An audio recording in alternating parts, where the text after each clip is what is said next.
Halo semua, dalam video kali ini saya akan berbagi tentang salah satu fenomena yang terjadi di IHSG di bulan September 2023, yaitu IHSG-nya naik, tapi LQ45-nya turun. Kok bisa? Em, Harga saham naik turun itu biasa, Bapak Ibu. Yang agak tidak biasa itu kalau IHSG-nya naik, tapi kumpulan saham liquid, saham yang dianggap blue chip seperti LQ dan IDX 30 turun. Di mana ini kejadian di September 2023 ini. Nah, apa yang terjadi? Mengapa bisa demikian? Kinerja yang tidak sejalan antara IHSG dengan LQ dan IDX 30 ini terus terang bukan yang pertama kali.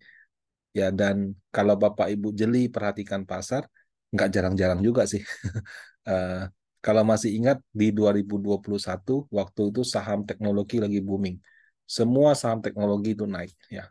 Yang ada fundamentalnya, tidak ada fundamentalnya, yang lagi untung atau lagi rugi. Kayaknya kalau ada kata tech aja, semuanya naik. Waktu itu memang orang lagi tidak rasional ya. Jadi keberhasilan daripada beberapa saham teknologi itu dipukul rata padahal terjadi di luar negeri. Kita dianggapnya sama gitu. Nah, naiknya waktu itu tidak tanggung-tanggung, puluhan sampai ratusan persen.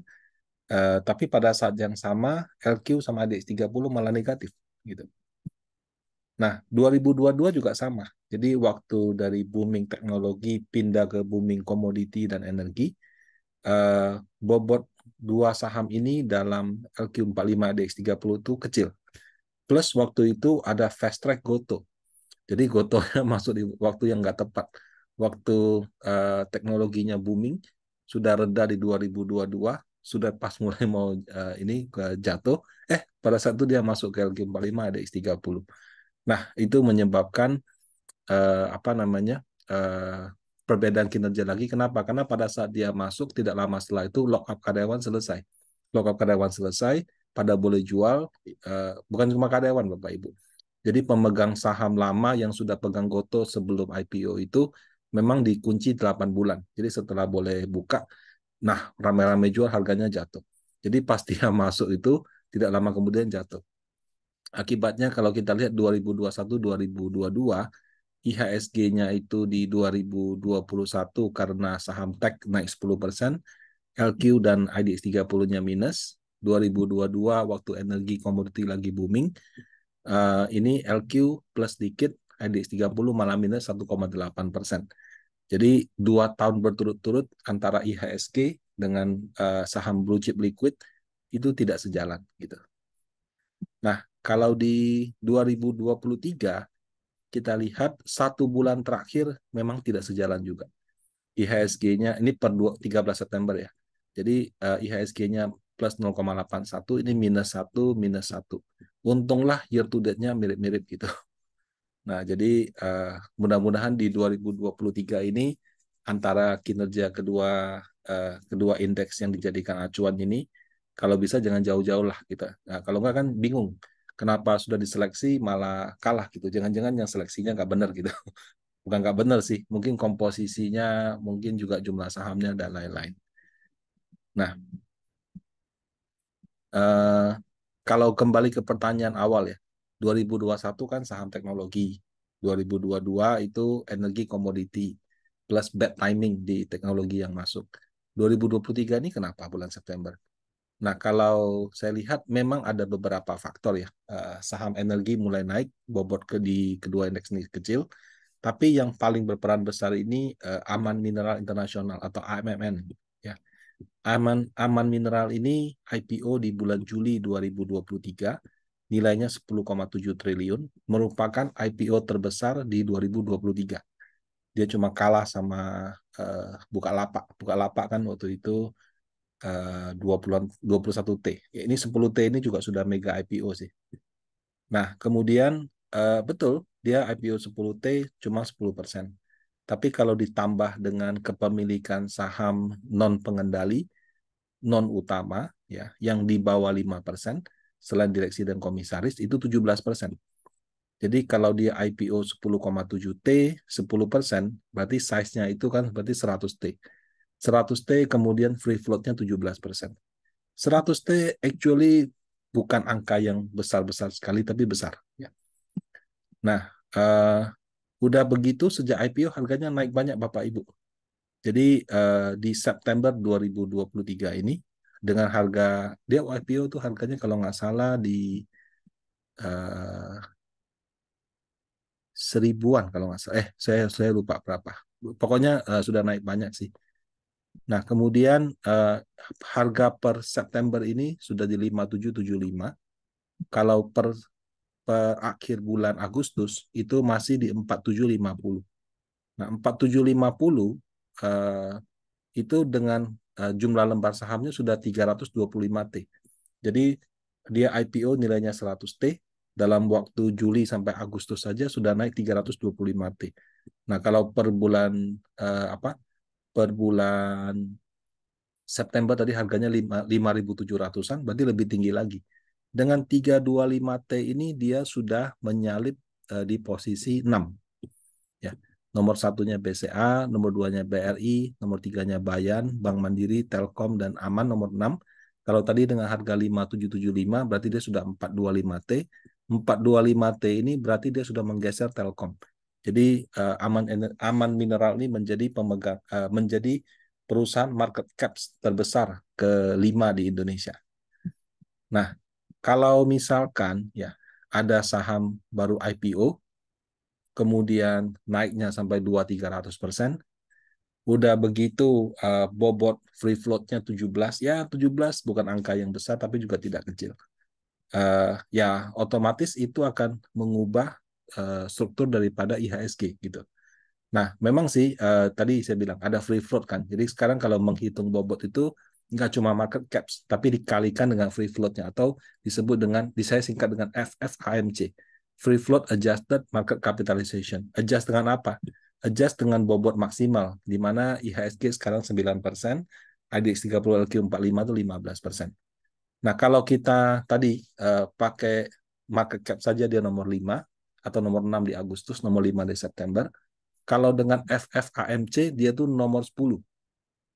Ya, jadi kalau dikalikan dengan 17% bobot tadi, dia di nomor 10. Nah, IPO-nya di bulan Juli. Mau masuk ke LQ sama IDX 30 kan belum ada data historisnya. 6 bulan aja belum ada gitu. Jadi otomatis saham ini tidak ada di dalam LQ45 dan IDX 30. Nah, karena tidak ada di LQ45 dan IDX 30, harga sahamnya naik 200-300%, otomatis yang keangkat tuh IHSG. LQ sama IDX 30 nggak ada gitu. Nah, bahkan di 1 bulan terakhir ini, di bulan kita bandingkan Agustus sampai ke September, itu masih naik 90%. Nah, kalau kita lihat, saya ambil data dari bursa kira-kira seperti ini. Jadi harga 13 September dengan 13 Agustus, tapi karena 13 Agustusnya libur, mundur jadi 11 Agustus. Nah, kalau kita lihat saham Aman ini yang ada di nomor 10, ya, bobot dia 1% di bulan Agustus. Sekarang 94% naik. Jadi kalau misalnya ada satu saham 1% naik 94%, berarti dia doang itu mengkerek IHSG 0,9. Ya, jadi cara hitungnya adalah 94 dikali 1%. Nah, pada saat yang sama, saham yang gede-gedenya BCA, BRI, Mandiri yang kita tahu ini, 88% ini, 1 bulan terakhir pada minus semua. Nah, inilah yang menyebabkan kenapa IDX 30-nya sama LQ45-nya turun. Pada saat yang sama, yang tidak masuk itu 0%, ini 4% gitu. Memang ada Barito Pasifik juga masuk, tapi Barito Pasifik ini bobotnya cuma 0,8. Ya, memang sama-sama masuk, tapi ya Aman Energi ini tidak masuk. Nah, jadi karena yang masuk ke LQ45 IDX 30 1 bulannya yang besar-besar pada negatif, sementara yang tidak masuk kayak Bayan di IHSG-nya ada 4%, kemudian Aman di IHSG-nya 1, naik banyak, itulah yang menyebabkan perbedaan kinerja Bapak Ibu. Uh,